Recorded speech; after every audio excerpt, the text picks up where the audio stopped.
स्वागत है साथियों आप सभी का एक बार फिर से। इस वीडियो में हम देखेंगे आईपीएल 2025 का जो पॉइंट टेबल है उसमें प्लेऑफ की रेस कैसी है, कितनी टीमों के बीच अभी भी लड़ाई यहाँ पर जारी है। प्लेऑफ के समीकरण को हम बहुत भलीभांति से इसमें समझने का प्रयास करेंगे साथियों। वीडियो में आगे बने रहिए। अगर ये आपको पसंद आया तो लाइक कर दीजिएगा। चैनल आपने अभी भी सब्सक्राइब अगर नहीं किया है तो प्लीज़ कर लीजिएगा। साथियों हम सबसे पहले तो ये बता दें कि कौन सी टीमें यहाँ पर पूरी तरीके से बाहर हो चुकी हैं। नीचे की जो 5 टीमें हैं साथियों, कोलकाता, एलएसजी, एसआरएच, राजस्थान और सीएसके, ये पांचों टीमें पूरी तरीके से बाहर हो चुकी हैं। इन पांचों में सबसे जो ऊपर है वो कोलकाता है, 6ठे नंबर की टीम है साथियों।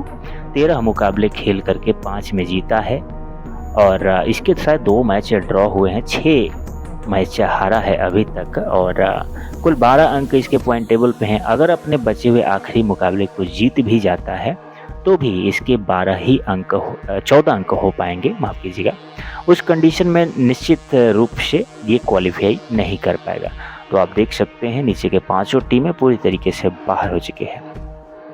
अब सबसे मज़ेदार जो बात है वो है जो ऊपर की 5 टीमें हैं अभी भी रेस में पूरी तरीके से बनी हुई हैं।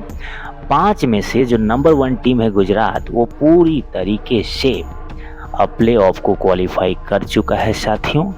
और आरसीबी और पंजाब को देखें तो ये अभी भी क्वालिफिकेशन की रेस से थोड़ी सी दूर हैं।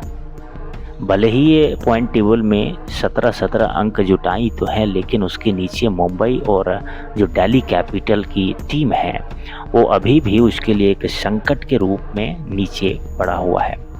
गुजरात की बात करें साथियों, कुल 12 मुकाबले खेला है, 9 में जीता है, 3 मैच में हार चुका है, 18 अंक इसके पॉइंट टेबल पे है। इसको कोई दिक्कत नहीं है, कोई भी टीम अब कितने भी मैच जीते इसके क्वालिफिकेशन पे कोई असर नहीं पड़ना वाला है। अब साथियों यहाँ पर सवाल ये है कि क्या आरसीबी और पंजाब की जो टीम है 17-17 अंक जुटा लिए हैं 12 मुकाबले खेल करके, क्या अभी भी इसे बाहर होना पड़ सकता है? तो बिल्कुल इसका जवाब ये है साथियों कि इसे अभी भी बाहर होना पड़ सकता है।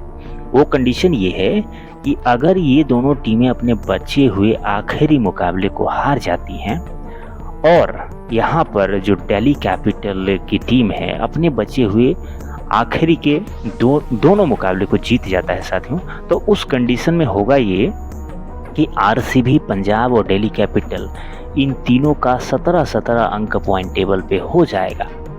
अब देखा ये जाएगा कि सबसे अच्छा पॉइंट टेबल में जो नेट रन रेट है वो किसका है, तो वो कंडीशन डिसाइड करेगा कि फिर किसको प्लेऑफ में जगह मिलेगी। यानी कि आप सीधे तौर पे ये देख सकते हैं कि आरसीबी और पंजाब 12 मुकाबले जीतने के बाद भी, माफ़ कीजिएगा, 8 मुकाबले जीतने के बाद भी यहाँ पर अभी भी प्ले ऑफ को क्वालिफाई नहीं कर पाया है। अगर ये दोनों टीमें अपने अगले 13वें मुकाबले को जीत जाती हैं तो फिर इनको पूरी तरीके से ये आश्वासन मिल जाएगा कि अब इन्हें कोई भी टीम बाहर नहीं निकाल पाएगा। साथियों चौथे नंबर की जो टीम है वो है मुंबई इंडियंस की टीम। मुंबई इंडियंस की टीम 12 मुकाबले ये भी खेला है, 7 में जीत और 5 में हार मिला है इस टीम को। 14 अंक इसके पॉइंट टेबल पे हैं। नेट रन रेट सबसे बेहतर है इसका, +1.156 का नेट रन रेट है साथियों। ये अभी भी टॉप 4 में स्थित है, तो इसके लिए बहुत ज़्यादा मुश्किल नहीं है। बस इसको करना यह है कि अगर ये अपने बचे हुए आखिर के दोनों मुकाबले को जीत जाता है तो उस कंडीशन में इसके 18 अंक पॉइंट टेबल पे हो जाएंगे और निश्चित रूप से ये प्लेऑफ क्वालिफाई कर जाएगा। लेकिन उसके नीचे जो दिल्ली है वो अगर बचे हुए अपने आखिरी दोनों मुकाबले को जीतेगा तो फिर मुंबई के लिए यहाँ पर बहुत ज़्यादा दिक्कत तो हो सकती है। मुंबई अगर एक भी मुकाबले यहाँ से हारता है तो इसे बाहर होना पड़ सकता है और उसको बाहर करने की जो जिम्मा है वो एक ही टीम के पास है, वो है दिल्ली कैपिटल। और दिल्ली कैपिटल तब बाहर करेगा जब ये अपने बचे हुए दोनों मुकाबले को जीतेगा। अगर एक भी मुकाबला हार जाएगा दिल्ली कैपिटल तो ऊपर के चारों टीमें ऑलरेडी ऐसे ही क्वालिफाई कर जाएगा, उनके पास से कोई संकट वाली स्थिति रहेगा नहीं। ख़ास तौर पे यहाँ पर पंजाब और आरसीबी को तो कोई दिक्कत नहीं होगा जैसे ही दिल्ली अपना एक और आखिरी मुकाबला हारेगा, क्योंकि हारने के बाद अगर एक मुकाबला हारता है तो ये अधिकतम 15 अंक जुटा पाएगा। तो 15 अंक जुटा करके आरसीबी और पंजाब को कोई ये नुकसान नहीं पहुंचा सकता है।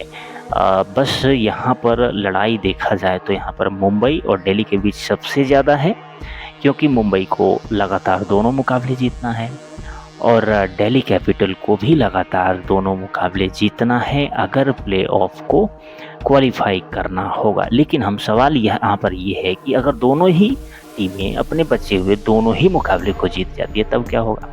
उस केस में होगा ये कि यहाँ पर मुंबई आगे चला जाएगा, क्योंकि मुंबई के अभी भी 14 अंक हैं साथियों।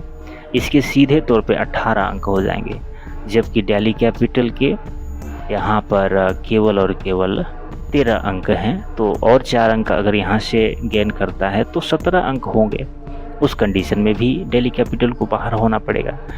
बस यहाँ पर अब अपनी जीत की रफ्तार को, यानी कि यहाँ सीधे तौर पर हम कह सकते हैं कि आरसीबी और पंजाब को केवल एक मुकाबला जीतना होगा अगर प्लेऑफ में बने रहना है तो, और मुंबई को अगर प्लेऑफ में जाना है तो फिर इसको 2 मुकाबले तो एटलीस्ट जीतना ही पड़ेगा अपने बचे हुए।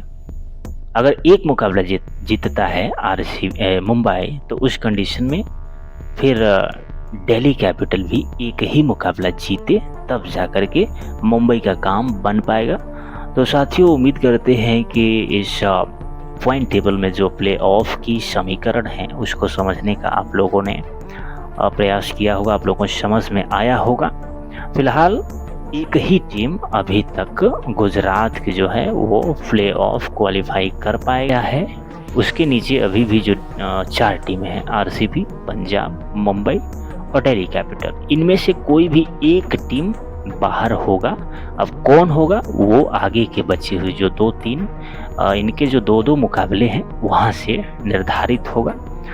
फिलहाल साथियों, इस वीडियो को यहीं पर रोकते हैं। अगर ये जानकारी आपको अच्छा लगा तो इस वीडियो को लाइक कर दीजिएगा। चैनल आपने अभी भी सब्सक्राइब नहीं किया है तो प्लीज़ कर दीजिएगा साथियों। धन्यवाद।